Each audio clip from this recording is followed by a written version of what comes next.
एक क्लब है Muslim United, तो उन्होंने मुझे बोला कि अगर एक मैच खिलाया पहले, बोला कि अगर तू इसमें परफॉर्म करेगा तो तुझे टेंट में रहने मिल जाएगा। वो टेंट में इतनी गर्मी होती है कि आप सो नहीं सकते, बारिश में पूरा पानी टेंट के अंदर आता है और पानी चूता रहता है। वो जो दूसरे थे वो मुझे मारते भी थे, बहुत बार मुझे मारे भी हैं।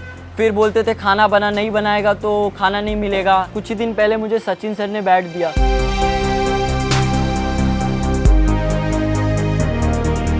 मेरा नाम यशस्वी जायसवाल है, मैं 16 साल का हूँ, मैं अंडर 19 इंडिया सेलेक्ट हुआ हूँ।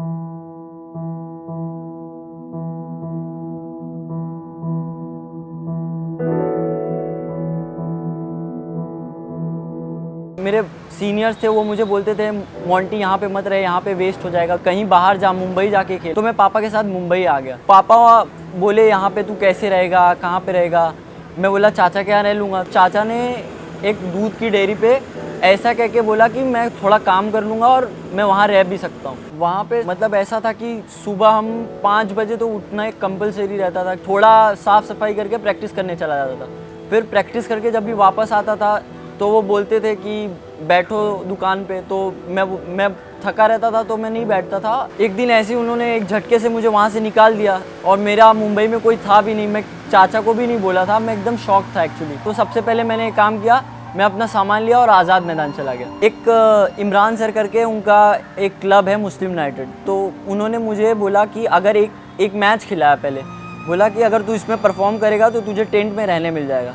थोड़े प्रॉब्लम होते थे वहाँ पे, जैसे कि वहाँ पे सोने का बहुत प्रॉब्लम है रात को, और लाइट नहीं है, टॉयलेट नहीं है, उसके बाद आपको कपड़ा भी खुद ही धोना है।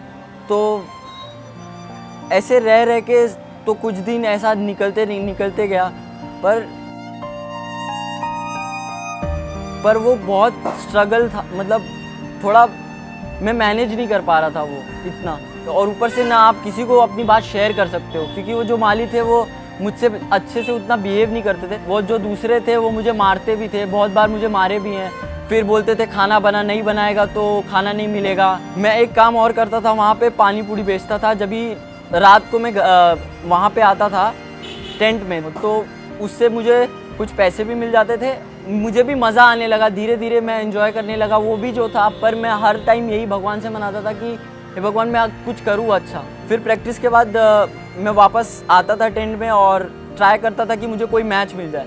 तो अगर मैच मिल गया तो मैं उसमें परफॉर्म कर देता था, तो मेरा मतलब 200-300 रुपया या कुछ भी मिल गया, या मुझे खाना मिल गया दोपहर का, तो मेरा एक वो टाइम निकल जाता था।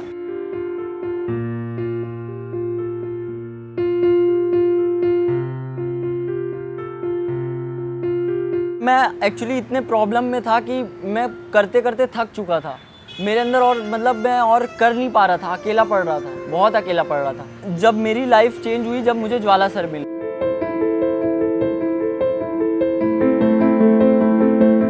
2013 का दिसंबर था और उस टाइम पे हमारा एक टूर्नामेंट होता है, तो हम लोग नॉर्मली प्लेयर्स देखते हैं कि कौन सा प्लेयर अच्छा खेल रहा है। यशस्वी उस टाइम पे एक छोटा सा लड़का बैटिंग कर रहा था नेट्स में, तो मैंने बोला यार ये लड़का छोटा दिख रहा है काफ़ी और बैटिंग अच्छी कर रहा है। वहाँ पे ए डिवीज़न लेवल के कुछ बॉलर्स थे।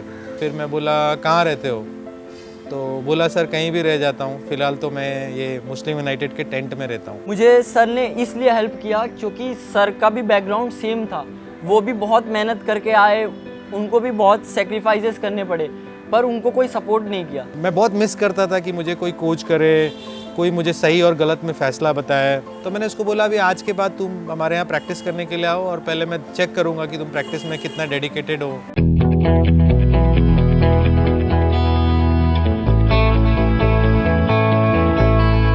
एक टाइम था कि मेरे पास बैट नहीं था और मुझे दूसरों के बैट लेके, दूसरों का सामान लेके खेलना पड़ता था। पर मेरे लिए बहुत बड़ा अचीवमेंट है कि मैं वसीम जाफ़र सर ने मुझे बैट दिया, दिलीप वेंगसरकर सर ने बैट दिया, और कुछ ही दिन पहले मुझे सचिन सर ने बैट दिया, और उन्होंने स्पेशली बोला है कि तुम इस बैट से खेलना और कोशिश करना कि कितना तुम 100% दे सकते हो। मैं सिर्फ एक ही चीज़ बोलूँगा कि हमेशा कभी भी गिव अप नहीं करना। कैसा भी सिचुएशन रहे, आपके माइंड में अगर है कि मुझे ये करना है तो आप कर लोगे। रिजल्ट के बारे में नहीं सोचना है, क्योंकि रिजल्ट तो पास्ट फ्यूचर है। आपको प्रेजेंट में रह के उसकी प्रिपरेशन करनी है कि आप कैसे और अच्छा कर सकते हो।